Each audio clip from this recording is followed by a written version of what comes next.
La bobine du gobelet. Artiste Ali menace Muriel de finir sur Pornhub. Marcel et Yoshin arrivèrent devant un cinéma désaffecté.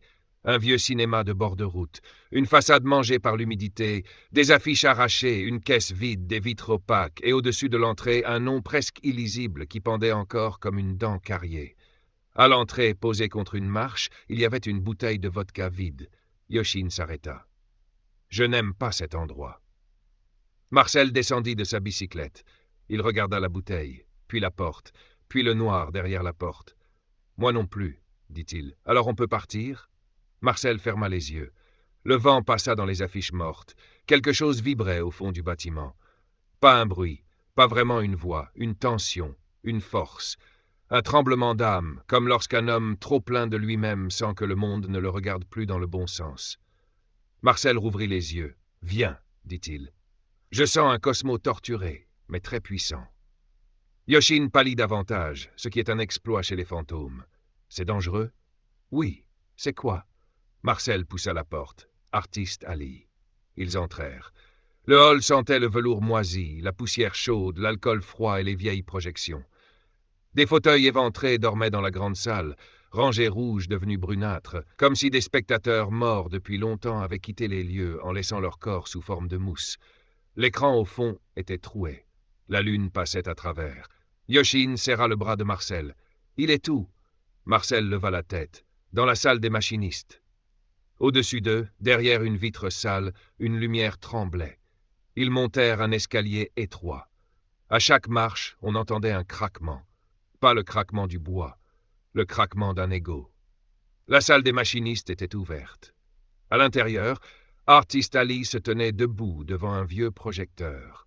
Il ne regardait pas Marcel. Il regardait la machine. Il avait cette intensité étrange des hommes qui veulent transformer une blessure narcissique en événement mondial. Devant lui, sur une table métallique, une bobine était posée. Sur l'étiquette, écrit au feutre noir, le gobelet. Yoshin recula d'un pas. Marcel resta immobile. Artiste Ali avait les traits tirés, la parole encore chaude, l'œil trop brillant. On disait qu'il venait de faire une vidéo à 8 heures du matin. 8 heures du matin. L'heure des cafés. L'heure des ouvriers. L'heure des enfants qui partent à l'école. L'heure où les hommes normaux regrettent déjà leur message de la veille. Mais dans le YouTube Game, 8 heures du matin peut devenir l'heure des menaces, des règlements de compte et des bobines qu'on menace de projeter sur les murs sales de l'univers. Marcel regarda la bobine, puis Artiste Ali. « Alors c'est vrai, dit-il. » Ali tourna lentement la tête. « Quoi ? Tu veux projeter ça ?» Ali sourit. Un sourire de roi blessé. Un sourire qui n'était plus vraiment un sourire, plutôt une cicatrice qui essayait de parler. Yoshin chuchota. « C'est quoi cette bobine ?» Marcel répondit sans quitter Ali des yeux, une honte privée qu'un homme voudrait transformer en arme publique. Yoshin comprit à moitié. C'était déjà trop. Depuis l'affaire du gobelet, le théâtre avait changé. Muriel, 61 ans, amante, soumise, ridicule peut-être, courageuse sûrement, avait retourné quelque chose chez Paravec. Elle était entrée dans la lumière avec sa honte à la main. Et au lieu de s'effondrer, elle avait tenu. Au lieu de supplier qu'on éteigne les projecteurs, elle avait regardé la salle. Elle avait assumé. Non pas proprement, non pas élégamment, mais puissamment. Dans les caves du YouTube Game, assumer sa propre honte est une opération nucléaire. Parce que tous les petits rats qui pensaient tenir une arme découvrent soudain qu'ils ne tiennent plus qu'un objet mouillé, un vieux gobelet sans pouvoir. Le spectre avait pu distribuer. L'homme de véranda avait pu ricaner. Les spectateurs avaient pu se pencher. Mais Muriel avait fait une chose très simple, très rare, très dangereuse. Elle n'avait pas disparu. Et cela, Artiste Ali ne l'avait pas supporté. Car dans l'ancien scénario, Ali devait rester le centre, l'artiste, le soleil malade, le grand corps incandescent autour duquel les autres venaient se brûler, se soumettre, pleurer, rire, écrire, baver, revenir. Mais chez Paravec, quelque chose s'était inversé. Muriel avait pris la lumière. Le gobelet était devenu sceptre. La honte était devenue couronne. Et l'opinion, ce vieux chien sale qui change de maître au moindre morceau de viande, avait commencé à tourner autour d'elle. Alors Ali avait reçu un coup, pas seulement un coup médiatique, un coup d'âme, un coup égotique. Ce genre de coup qui ne laisse pas de bleu sur la peau, mais qui donne envie de rallumer tous les projecteurs pour prouver qu'on existe encore. Yoshin regarda la bobine. Il veut se venger? Marcel hocha la tête. Oui. En la mettant sur un site, elle n'osa pas finir. Marcel finit pour elle. Pornhub. Le mot tomba dans la salle des machinistes avec le bruit d'un objet sale. Ali ne bougea pas. Mais la machine sembla vibrer. Marcel s'approcha du projecteur. « Tu vois, Ali, il y a des obscénités très différentes. » Il posa la main sur la bobine. « Il y a l'obscénité du désir privé. Celle-là appartient au corps, aux contrats bizarres, aux jeux, au consentement, aux folies de chambre, aux pauvres petits miracles grotesques que les humains inventent pour ne pas mourir tout à fait seuls. » Il leva les yeux vers Ali. « Et puis, il y a l'obscénité de la menace. » Le feu dans la machine trembla. La menace de prendre une image privée, une scène intime, une trace offerte dans un autre cadre, et de la jeter dans la fosse publique pour punir celle qui a cessé de trembler. Yoshin murmura « C'est plus sale que le gobelet ». Marcel sourit tristement. « Oui, beaucoup plus sale. » Car le gobelet, dans cette affaire, n'était plus le centre. C'était cela que les imbéciles n'avaient pas compris. Le gobelet avait déjà été vu, déjà commenté, déjà reniflé par les chiens, déjà transformé en blason par les uns, en arme par les autres, en relique par Marcel. Mais la vraie scène maintenant n'était plus dans le geste. Elle était dans la menace de diffusion, dans cette idée terrible qu'un homme blessé pourrait dire à une femme « Si tu parles, je te projette. Si tu écris, je te montre.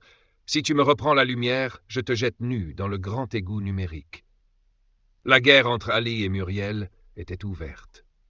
Muriel, de son côté, ne répondait pas avec une bouteille cassée. Elle ne répondait pas avec une menace de cave. Elle répondait avec un poste presque froid, presque administratif. Sur la page Solucia, elle avait écrit qu'elle avait retiré son livre de la vente dans un esprit d'apaisement, comme un geste de bonne volonté. Puis, devant les prises de position publiques récentes, elle annonçait que ce geste n'avait pas permis de mettre fin aux accusations ni aux discussions autour de l'ouvrage. Alors elle remettait le livre à disposition, dans 72 heures, sur Amazon. Le titre était là, posé comme une lame propre, Yetzer Hara, chronique d'une emprise invisible de Muriel Souef. Yoshin lut le titre à voix basse. Yetzer Hara. Marcel hocha la tête. Le mauvais penchant. C'est joli. Non, dit Marcel. C'est pire que joli. C'est parfaitement choisi. Parce que c'était cela maintenant. Plus seulement une querelle d'amants.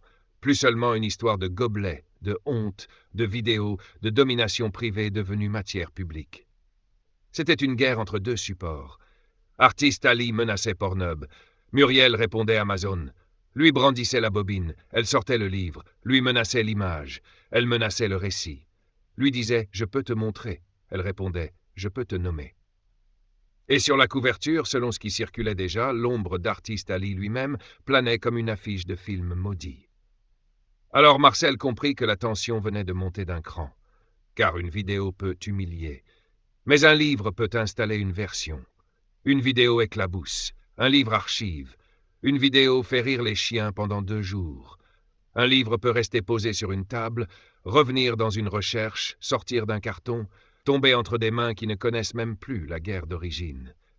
Ali voulait jeter Muriel dans le grand égout pornographique. Muriel, elle, semblait prête à le faire entrer dans la bibliothèque des emprises. Ce n'était pas la même arme, ce n'était pas le même bruit, ce n'était pas la même durée. Yoshin regarda Marcel. « Alors, elle menace aussi ?» Marcel réfléchit. « Oui, mais pas de la même manière. C'est plus élégant, c'est plus dangereux. » Dans la salle des machinistes, Artiste Ali avait sa bobine du gobelet. Mais quelque part, sur une page Amazon encore tiède, Muriel avait son livre. Et le titre, Chronique d'une emprise invisible, faisait déjà plus peur qu'une insulte. Parce qu'il ne criait pas, il classait. Il ne suppliait pas, il documentait.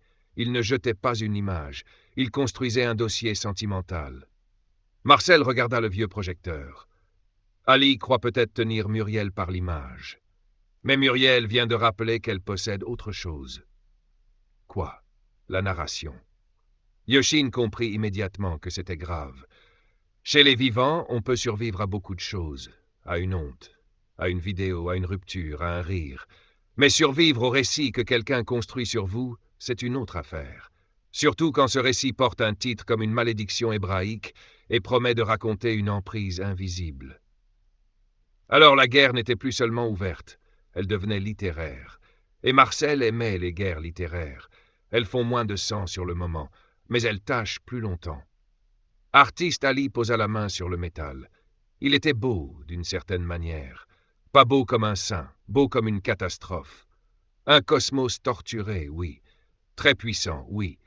Mais un cosmos qui, faute de savoir mourir dans le silence, menace parfois de faire exploser les autres planètes. Marcel le regarda avec une sorte de fatigue fraternelle. « Tu as perdu la scène, Ali. » Ali serra les dents.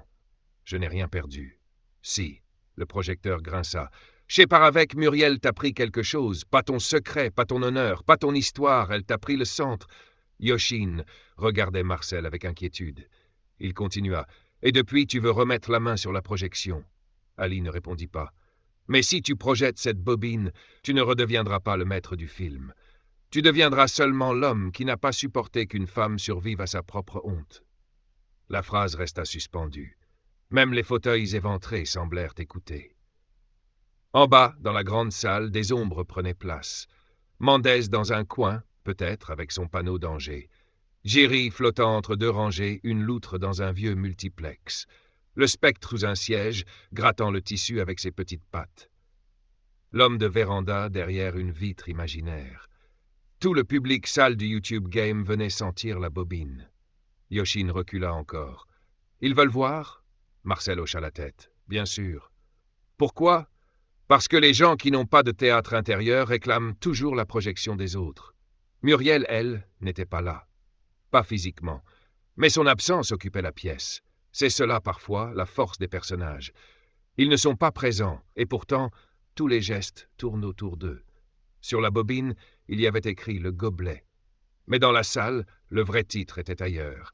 La vengeance d'un égo blessé, la guerre d'une femme qui écrit, la panique d'un artiste qui sent son mythe lui échapper. Marcel ouvrit son carnet. Il écrivit « Artiste Ali menace Muriel de Pornhub, comme un roi déchu, menace d'ouvrir les égouts du château. » Mais la question n'est plus de savoir ce qu'il y avait dans le gobelet. La question est de savoir pourquoi un homme qui se prétend artiste croit pouvoir reprendre le contrôle d'une femme en menaçant de livrer son intimité aux chiens. Depuis que Muriel a retourné l'opinion chez Paravec, Ali ne combat plus seulement une ancienne amante. Il combat la perte du centre. Elle remet Yetzer Hara en ligne. Il menace sa bobine. Elle écrit. Il projette. Elle raconte. Il expose. Et entre les deux, le YouTube Game attend, la langue dehors, en espérant que la dignité finisse encore une fois par tomber dans le projecteur. Yoshin lut par-dessus son épaule. C'est triste. Oui, mais drôle aussi. C'est pour cela que c'est humain. Artiste Ali fit tourner la bobine entre ses doigts. Un instant, Marcel crut qu'il allait vraiment la charger, que le vieux projecteur allait avaler le ruban, que l'écran troué allait s'allumer, que la salle allait recevoir son offrande sale. Mais rien ne se passa encore. Seulement le grincement. Seulement la menace. Seulement cette suspension atroce où l'on ne sait pas si un homme va basculer dans l'irréparable ou se contenter d'en jouir verbalement. Car les menaces aussi sont des spectacles. Et parfois, celui qui menace ne veut pas seulement faire peur. Il veut sentir que l'autre imagine. Il veut habiter l'angoisse qu'il fabrique. Il veut être projeté dans le crâne de sa victime avant même d'avoir projeté quoi que ce soit sur l'écran. Yoshin demanda « Muriel finira vraiment sur Pornhub ?» Marcel regarda la bobine. « Je n'en sais rien. »« Et les secrets d'Artiste Ali ? Ils seront dans le livre ?»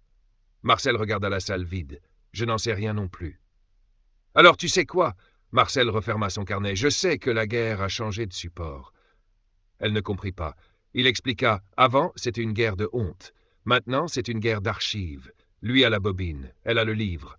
Lui menace l'image. Elle menace le récit.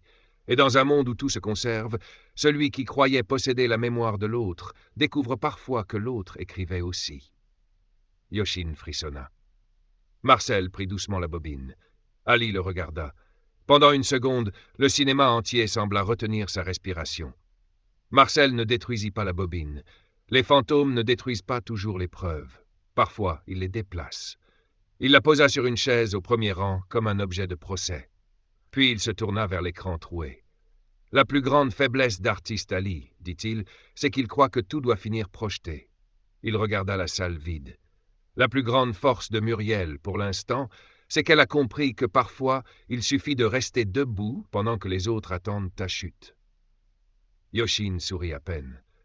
Elle a peur, tu crois? Bien sûr. Alors elle est courageuse.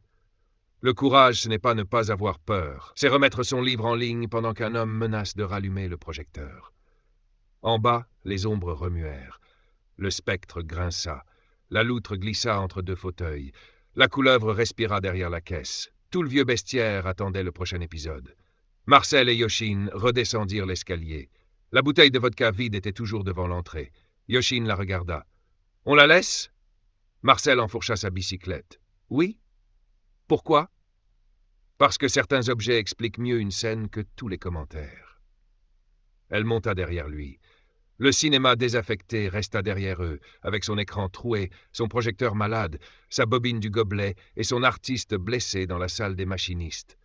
Sur la route, Yoshin demanda « Tu crois que ça va finir comment ?» Marcel pédala un moment sans répondre. Puis il dit « Mal, probablement. » Elle baissa les yeux.